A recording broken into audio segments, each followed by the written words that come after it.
Hi guys, நான் தான் உங்கள் சக்தி. Welcome to சக்திபீடியா. நான் வந்து யூடியூபுக்கு புதுசு. பேசிக்காக யூடியூப்பில் ஃபஸ்ட்டு வீடியோ இது தான். நான் ஒரு இன்ட்ரவர்ட், அதனால் இது வரைக்கும் யார்கிட்டையும் பேச மாட்டேன். ஒரு ஃப்ரெண்ட் ஜோன் கிடையாது, ஸ்டேஜில் ஏறி பேசுனது கிடையாது, கொஞ்சம் கூச்ச சுபாவம் அதிகம். அப்புறம் எப்படா ஃபேஸை காட்டி வீடியோ போடுறேன்னு நீங்கள் கேட்கலாம்.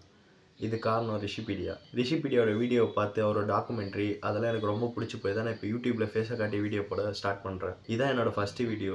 ரிஷிபீடியாவோட எல்லா வீடியோவும் பார்த்துருக்கேன். அவர் எனக்கு ரொம்ப பிடிக்கும். அவர் தான் என்னோட மோட்டிவேஷன் கூட சொல்லலாம். அவரை பார்த்து அவரை மாதிரி ஆகணும் அப்படின்ற ஒரு எய்மில் தான் இப்போ நான் வீடியோ போட ஸ்டார்ட் பண்ணியிருக்கேன். நீங்களாம் எனக்கு சப்போர்ட் பண்ணுவீங்கன்னு கண்டிப்பாக நம்புகிறேன். அவரை மாரி தான் கண்டென்ட் எடுத்து வீடியோ போடலான்னு இருக்கேன். Like mystery thriller, horror, urban legends இந்தமாரி ஸ்டோரிஸ் தான் யூஸ் பண்ணலான்னு இருக்கேன். கண்டினியூவாக வீடியோ போடலான்னு இருக்கேன். நீங்களாம் எனக்கு கண்டிப்பாக சப்போர்ட் பண்ணுவீங்கன்னு நம்புகிறேன். இந்த வீடியோ இவ்வளோ நேரம் பார்த்ததுக்கு ரொம்ப நன்றி கைஸ். அவரை மாதிரி ஆக முடியாது, அவர் ஓரளவுக்காவது ஆகலாம் அப்படின்ட்டு தான் ட்ரை பண்ணுறேன். நீங்கள்லாம் எனக்கு சப்போர்ட் பண்ணுங்கள் கைஸ்.